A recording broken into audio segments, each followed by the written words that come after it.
The topic of this conversation. On the night of Saturday to Sunday, the Americans hit 3 nuclear sites in Iran after a series of Israeli strikes. But you can imagine that the geopolitical balance will be somewhat upset. A simple question, difficult answer. What are the possible scenarios in that part of the world?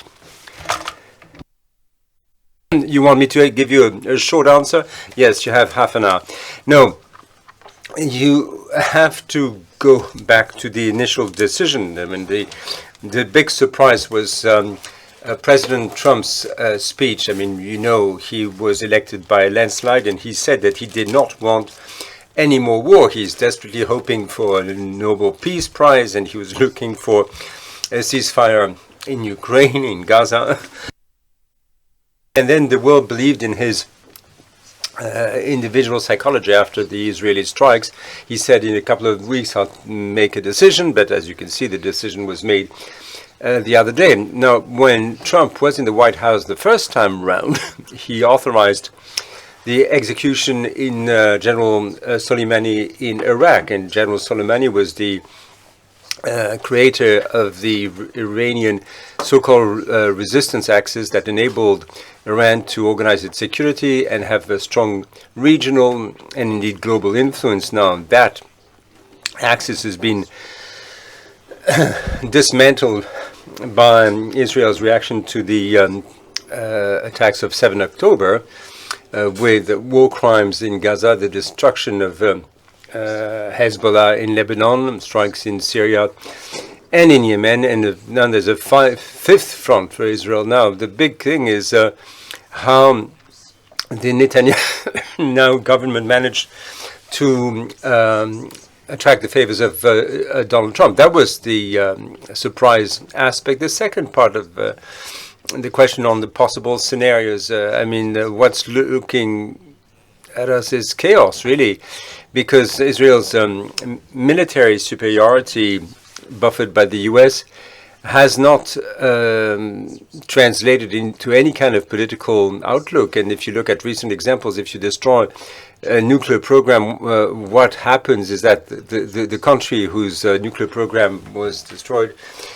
fares badly afterwards. Look at Iraq, when the Oz-Iraq complex was destroyed, or the Syrian nuclear program in Syria, again by Israel, and what happened to Syria. And then for Iran, now the regime will try to defend itself, so you can expect terrorist attacks, you can expect ballistic strikes, because that's the main arsenal. But then over the medium term, we are entering into a period of chaos in Iran. And so the main scenario that I see is military supremacy carried over regularly, but no actual stability. Yes, but now there's talk of regime change in Iran. Would that cause additional uncertainty? Well, regime change just by bombing the country doesn't necessarily work. I mean, it's true that Iranian society has rejected the Islamic Republic of Iran and the mullahs. You can expect that there will be some restriction, but there's some Iranian nationalism. You shouldn't forget that. And the Iranian nuclear program doesn't go back to the mullahs, it goes back to the Shah. So in any case, whoever is in charge, there will be a will to pursue the nuclear program, because if you haven't got that, nuclear weapons that is, you find yourself very vulnerable. And that will be an additional encouragement to proliferation, an encouragement to proliferation for other regimes.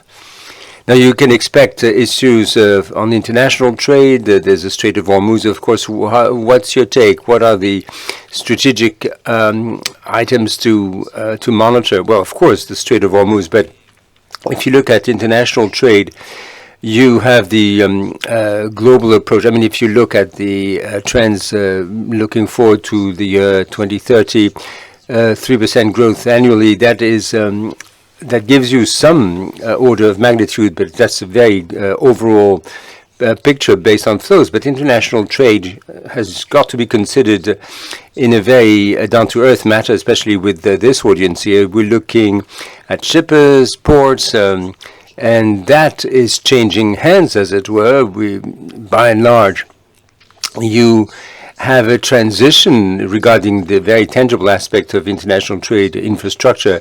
You have China gaining ground considerably, and then you have regional aspects. The situation in Hormuz, of course, is a source of concern, but you can doubt Iran's ability to block that strait. But still, why should they do this? Because it's for them a source of export, and of course China is happy to let that happen. And so I don't see why they should do this, unless, of course, they want to go on a suicidal sort of approach, sort of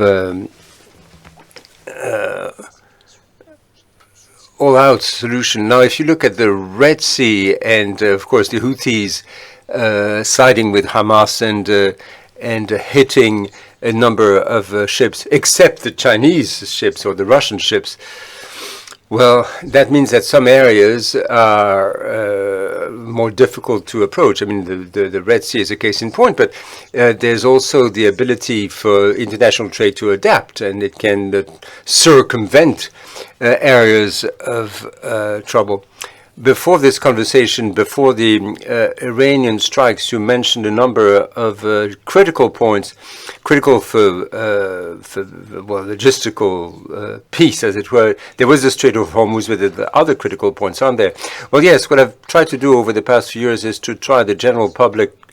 Here, of course, you have people who are well aware of things, but for the general public, you have to look at all straits. I mean, there's the Bosphorus, of course, that's where a large portion of grain production prior to 2022 used to transit through before the war in Ukraine. The Strait of Hormuz, of course, is for gas and oil from the Persian Gulf countries. There's Taiwan as well, because, of course, that's the main road for international trade, and that is where, well, a lot of the production of chips, of computer chips, are manufactured. But you also have other points. Malacca is another case in point. It is at the crossroads between the Indian Ocean and the Pacific Ocean. And then if you can see that in Malacca, Indonesia is not a maritime power as such, but there's the influence of the Indian Navy with a significant influence on Malacca. And so for China, there's the big so-called Malacca dilemma, which Hu Jintao mentioned in 2003. What would happen if that strait was to be blocked, and and therefore the exports, Chinese exports, also blocked? So what should be? I mean, decision makers should be encouraged to consider a number of these choke points and see how they can bring in qualified flows, but see how these flows can be disrupted by political decisions. Well, the Anglo-Saxons refer to sea power. Donald Trump, back in January, and ever since his nomination, we see that the U.S. has become a matrix of uncertainty. But what do you have a new deal in Iran? Because Trump used to threaten, now he did take action, but are we in a situation where now the U.S. has become paradoxically the greatest uncertainty, especially on international trade? Well, Donald Trump's U.S. has become the main source of uncertainty. By comparison, China seems much more predictable. And the second thing which should be underlined is that the issue that we Europeans have got with the situation in Iran is that we see things through two lenses. The situation in 2003 with the Franco-German-Russian opposition to American intervention in Iraq in the name of international law. And of course, there were some valid reasons for that. But since then, France was involved in the Libyan operation in 2011, and we know what that brought about. Russia annexed Crimea, and now the rest of Ukraine. And Germany through the words of Chancellor Merz, said that Israel was doing the dirty work for the Western world in Iran. Now, in our diplomatic positions, this is too big a situation to look at this breakthrough from Donald Trump from that standpoint alone. Europeans, of course, for understandable reasons, are still committed to international law. And what's going on now is Donald Trump's determination, and he is being encouraged by Benjamin Netanyahu to do what was not done in 2003, i.e. to reshape by force the map of the Middle East, leaving the Europeans on the sideline. Well, if you broaden the spectrum, who holds maritime or naval power, I mean, you can distinguish between the two. Well, that is a broader perspective because the concept of sea power was invented in the U.S. by Admiral Mann, and China was very much followed. You cannot have international trade if it's not secured by a military navy. So you have the you had the British initially, then between the two world wars, that it was taken over by the U.S. And also, it used to be the pound sterling was the universal currency. Then it was the dollar, and now is China in a position to introduce or to force its currency through. I mean, China wants to support international trade involving shipping, container shipping, but that has to come along with sophisticated military navy. And the concept of convoys, that is maritime flows being secured by this form, I mean, it used to be the U.S. Navy, but now this supremacy of the U.S. Navy is being challenged, and the Europeans should take a close look at that. The way in which in China the military and the merchant navies are merging, and that's not the case in Europe, but in China you have its military navy and its coast guard working hand in hand with fishing boats, the fishing fleets. And you have the merchant navy and the war navy becoming intertwined. And so, of course, that involves also specific matters of shipbuilding and shipping insurance. But the bottom line is, do you have the right people? It's a matter of having, I mean, the Europeans can use their manpower to help both the military navy and the merchant navy, but sometimes you have a choice. Well, what, I mean, do we know for a fact that the Chinese are doing that? Well, we don't know for sure. I mean, what we do know is that China wants to turn the Chinese, South China Sea into a complete Chinese territory, as it were, but they also want to have their own security. I mean, if you look at the main harbors, you have 7 Chinese harbors, but China is taking stakes in many ports outside China, especially in the Mediterranean. And so what you have there is a clear will to turn things around. I mean, China realizes it has to export its overcapacity, and maritime shipping is the obvious way of doing this.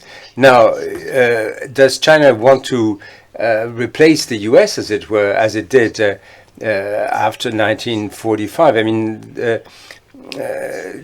does Chinese want to have naval supremacy and have a monopoly on trade? That we cannot say for sure, because it's a more regional approach where you have a small number of actors who will be in a position to secure their maritime flows. So this is sort of a multipolar world without multilateralism. And what's Europe's position? I mean, Europe talks loud but doesn't do very much. What is the European position? Well, the European position is very uncomfortable indeed, because Europe was built not on the concept of power, but on the concept of markets. And that logic was made possible because of the US security umbrella. And that was an unprecedented situation where European countries, ever since the 50s, do not fight one another, give or take a few exceptions. I mean, you have the former Yugoslavia, but for countries becoming to the same sort of economic structure, there's no conflict there. But that went hand in hand with disarmament, and now Europe finds itself in a situation where the main competitor has been rearming for the past generation, whereas they've been disarming for the past 2 generations. And so the dilemma is as follows: how can you continue to promote international law, which sort of supposedly guarantees trade? The big difference between the US and Europe is that the US can make its own decision independently of the rest of the world, because the US is autonomous in terms of energy, which is not the case of Europe, which needs to have an open system. Hence the need for European shipping companies. They can only work in an open system, and now that was simply because they were relying on US guarantee or security guarantee. Look at the Houthis. It wasn't the Europeans that dealt with them. It was again the Americans and the British. And so for Europeans, the time has come where dialectic between law and brute force is becoming very sharp indeed. And for China, conversely, Europe wants to remain a major shaping player, but can it still play a role? Oh yes, very much so, because it has strong assets. And I really believe that is the case. Europe has a very effective merchant navy with whole huge ecosystems, and in naval terms, that's a real issue, isn't it?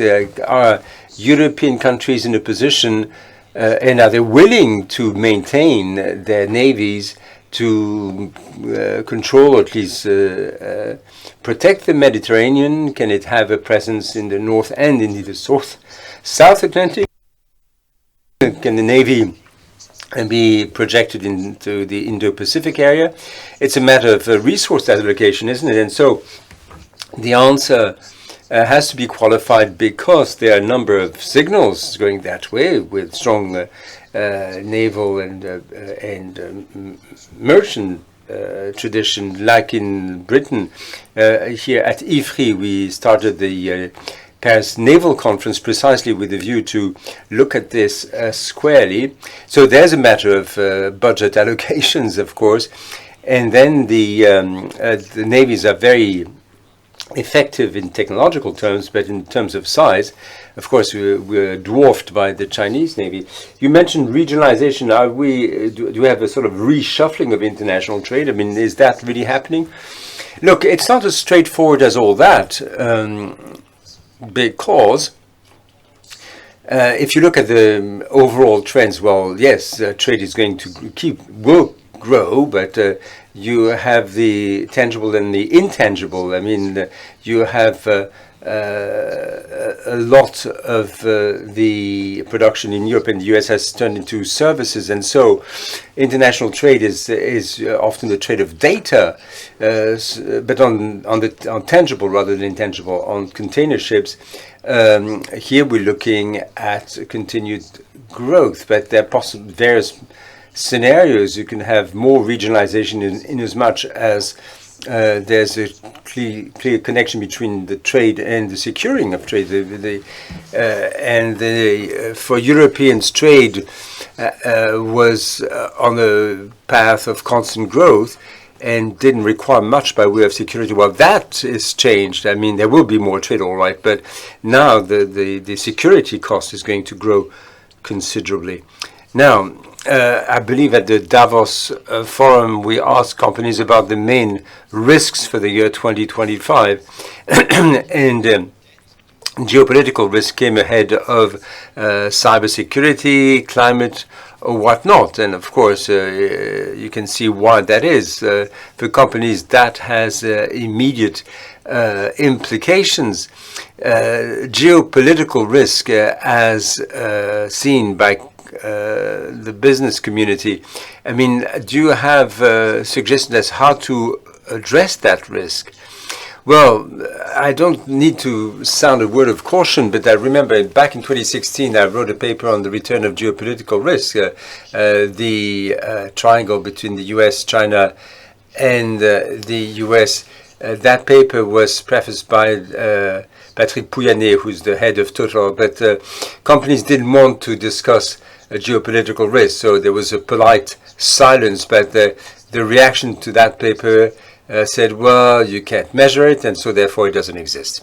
Now, 9 years down the road, it's the other way around, isn't it? I mean, you mentioned the work of the World Economic Forum, the number of clear indications that geopolitical risk is considered to be a major concern by company leaders, by industry leaders.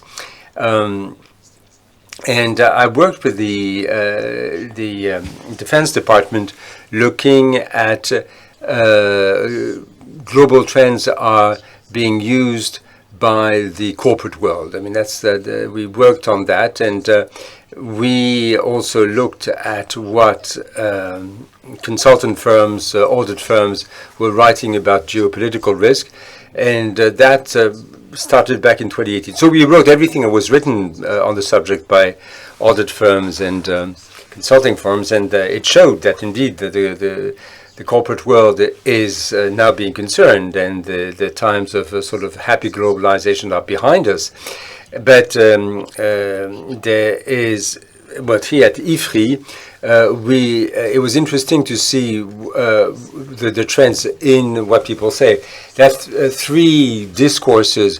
What audit firms and consulting firms have been saying, I mean, that may sound provocative, but they are the political commissars of globalization, because globalization is changing paths, isn't it? Both in terms of where it's going, but also the value to the eyes of the world.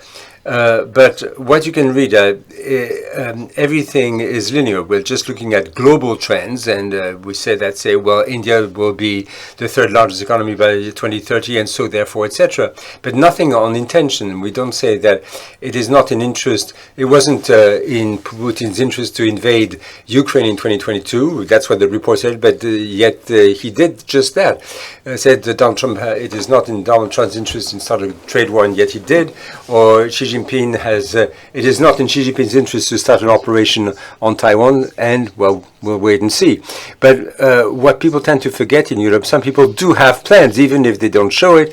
They propose to implement these plans. And then if you look at what people have been writing, there's one thing left out, and I'm sure people here have thought about this, the illicit flows. I mean, we have the definition of globalization as being virtuous and law-abiding, but a lot of globalization involves illicit flows and trade.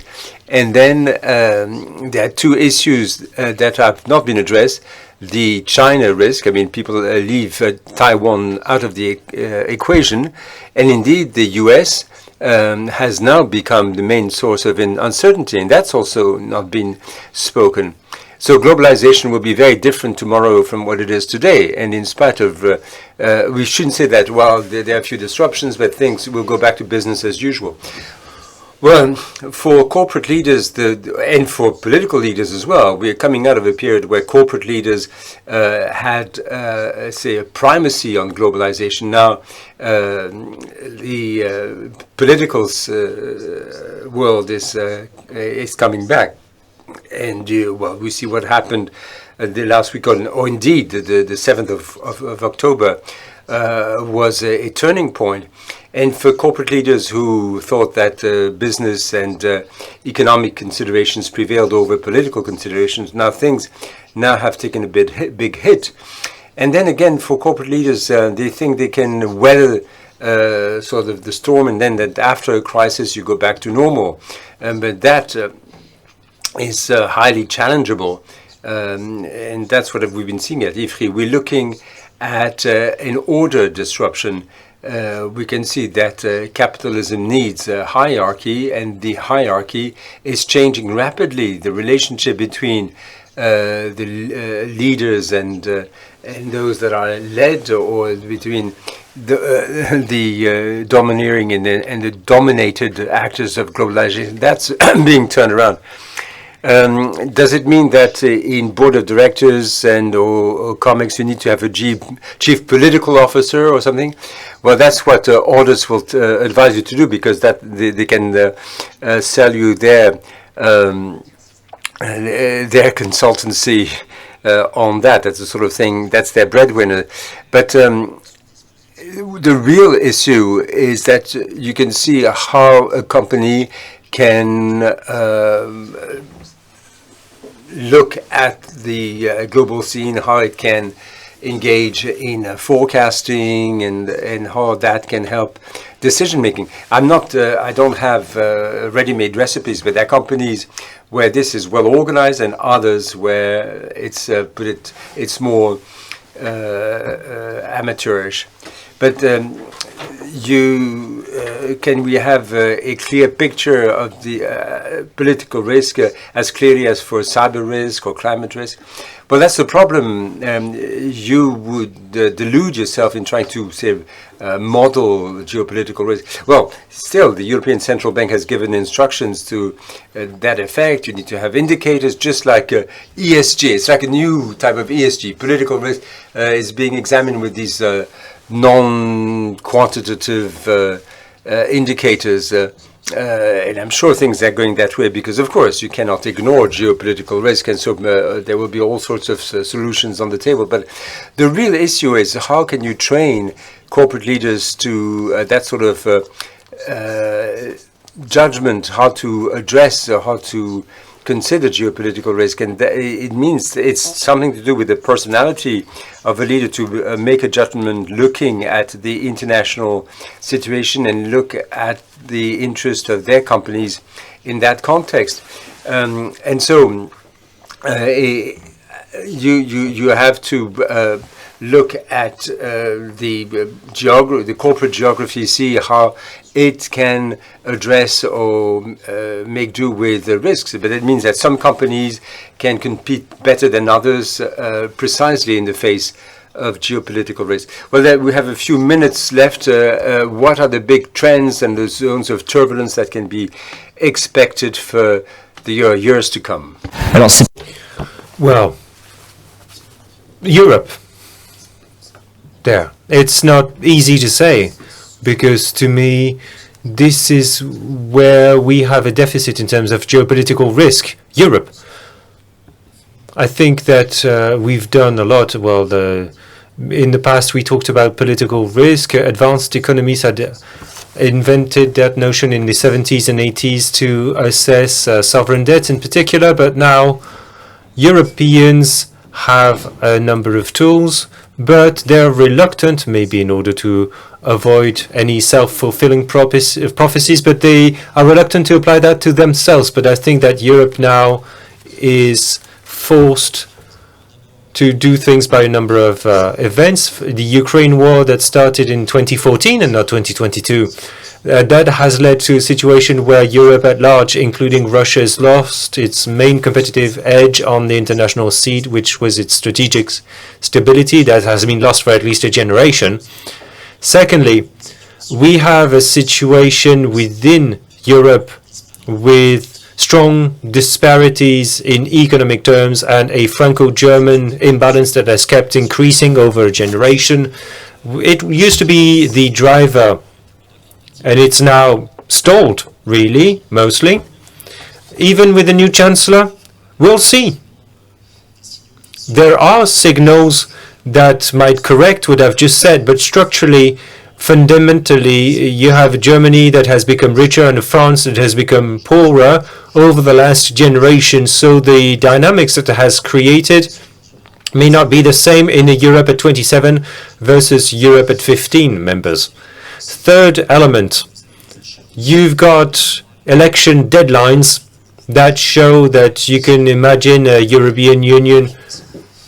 I don't want that, what I'm going to say, to be taken the wrong way if you have Hungarian friends in the room, but imagine a situation where you have several Orban-type leaders in Europe. that might throw a spanner in the works of how it's working. And so the important thing for Europe is not to think whether they should focus on the Eastern Front or the Southern Front, which are pitfalls in any strategic thinking. Now we are updating the Strategic National Review, which was requested by the French President in his New Year wishes to the armed forces. It will be made public by the Secretary General for National Defense and Security. There is no difference between the Eastern and the Southern Front. They are rather entangled in terms of hard security, as we saw last weekend, but also that will force us to think about softer but important issues nonetheless, like migrations, the environment. This connection between the Southern and the Eastern fronts is absolutely decisive to me.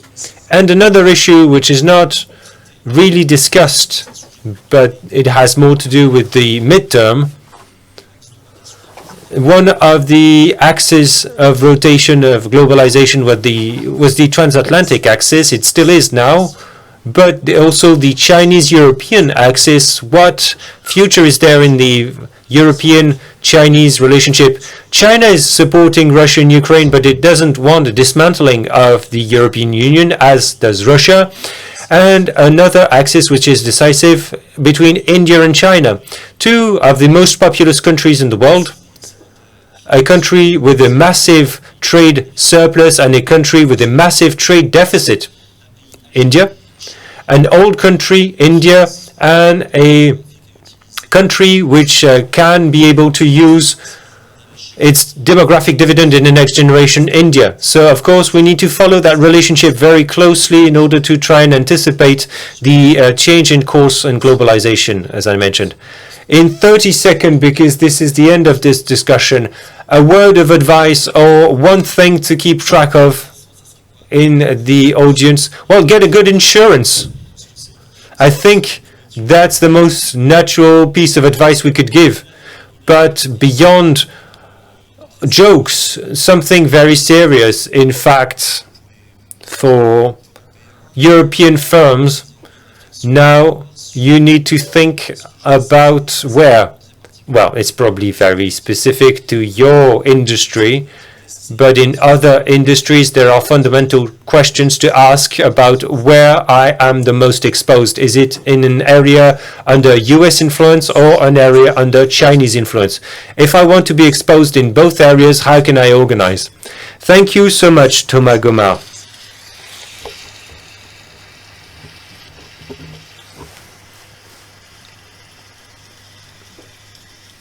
Thank you.